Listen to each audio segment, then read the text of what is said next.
Today RT talks to Georgian Major Vladimir Bedukadze, who released videos of inmates at the Goldani prison in Tbilisi being tortured. Vladimir, how long has this torture been taking place? How long have you been filming this?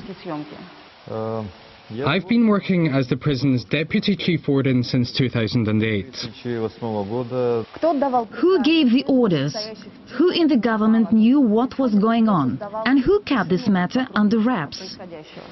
Nobody, just the chief warden and I. I was deputy chief warden. He wanted me to film some interesting moments.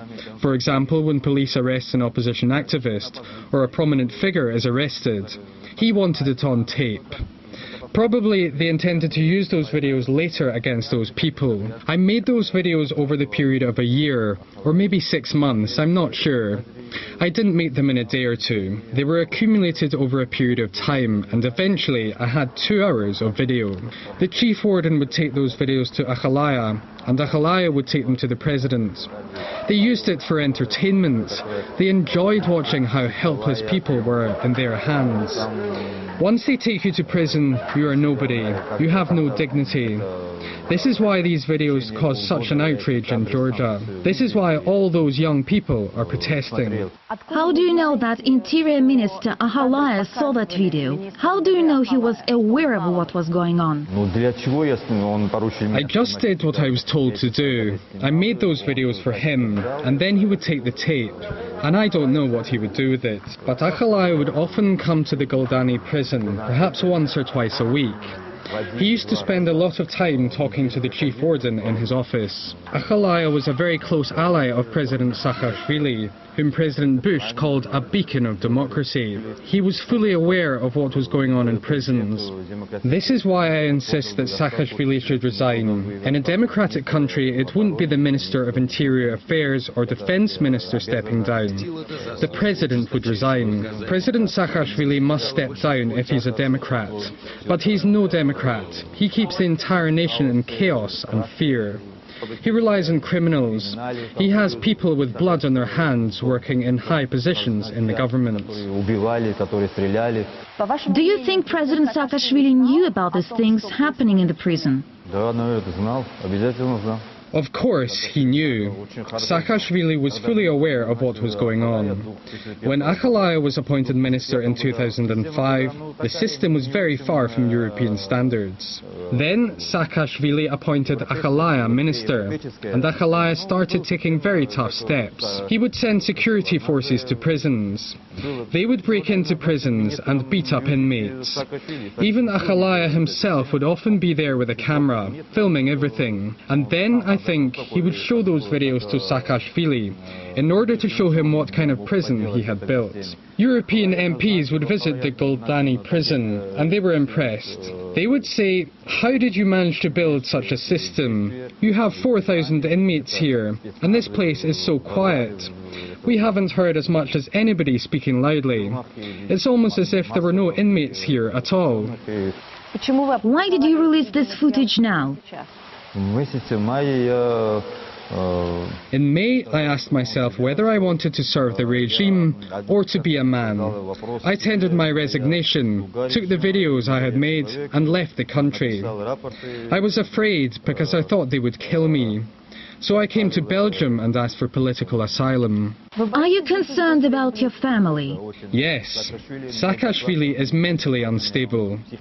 Nobody knows what he may do. After I released those videos, some people called me on the phone a few times, telling me to keep my mouth shut. Those phone calls were just a couple of days ago. I secretly left Georgia and came to Belgium in July. I have been here for 3 months now, and for financial reasons, I have been unable to bring my family here. Belgian institutions tell me my videos can't be published before my family comes here, because nobody knows what Saakashvili may do to them. As soon as my family is in Belgium, this footage will be released. When I came to Belgium, I played those tapes to the European Commission and the European Parliament, and they assured me that they would keep it secret and that Saakashvili would never find out about it. They kept their word, but somehow 4 or 5 days ago President Saakashvili found out about this tape, and then he told Akhalaya to get 2 of my friends who worked with me at the prison and stage a beating of an inmate.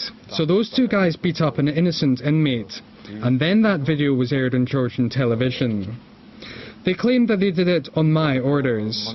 The purpose of this fabrication was to create an impression that I was connected to the opposition. They said I was paid $2 million for those videos. But I have never been involved in politics. Why did you release this footage now, shortly before the upcoming parliamentary election? No. They started this by publishing their video. They contacted 2 of my friends and made that video with an inmate and played it on Georgian TV. What could I do? I had this tape with 2 hours of footage. I had to defend myself. They forced me to release those videos. This had nothing to do with the election. I wanted to show the entire world what their beloved Democrat and beacon of freedom, Saakashvili, was doing to his own people. He's a criminal, and there's crime around him. This is what I wanted to demonstrate. I succeeded in that, but in quite a brutal way. How did they pick inmates for torture? Did their political convictions have anything to do with that?